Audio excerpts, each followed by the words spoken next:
د اسلامي امارت د اعلی قدر امیر المؤمنین د حکم پر بنسټ د کورنیو چارو وزارت د نشئی توکو سره د مبارزې معاونیت له لورې د کونړ نږدې 100 تنو سوالګرو سره دغه نغدي مرستې د کونړ ولایت د امنیه قومندانۍ د نشئی توکو سره د مبارزې مدیریت د مسوولینو په لاسونو ترسره شوې.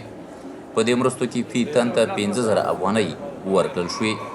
ان شاء الله لکه څنګه چې اوس دغه پروسه مخ په وړاندې اچولې ده، امیر المؤمنین شیخ صاحب دې باره کې ډېر وسیع نظر لري، پراخه چې د سینه لري، د مسکین او فقیر او ولس دپاره ډېر زیات هلې ځلې شروع کړي دي او آینده کې هم چې د هر مسکین او د هر فقیر دپاره هغه نظر لري چې هغه دغه فرمان دی چې هغه به چې دی چې تر څو پورې د افغانستان دغه ملت او فقیر او بېوزله سوالګر نو چې دی امیر ان شاء الله دا به چې دی بېنوا نه پاتې کېږي.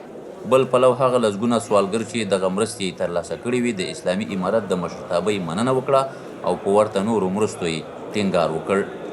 بېوسه وروره داسې یو چې بل ورور مې د هغه بچي موږ سره دغه د کونړ په غاړه ده او بل نور هېڅ شی دغه نشته دی او دا څومره ورځ مې ده چې کور کې راته پټې وړه دغه نشته او بل داسې یو چې مور او پلار مې دي هغه ځان له په سترګو باندې معیوبه دي.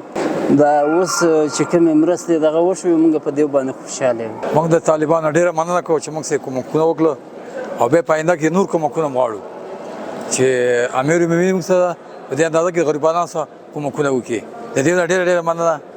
کور آباد خوشحاله دي زموږ سره. ډېر زیات خوشحاله یم چې طالبانو موږ سره ډېرې مرستې وکړې، کومکونه یې وکړه. الله دې ورله قبول کړي او موږ سره الله پاک نور توفیق هم ورکړي چې موږ سره د غریبانو سره کومک وکړي انشاءالله. امیر المؤمنین نه موږ مننه کوو چې زموږ ډېر تپوس وکړو، پانګې را باندې وکړو. الله دې د تپوس او پام وکړي.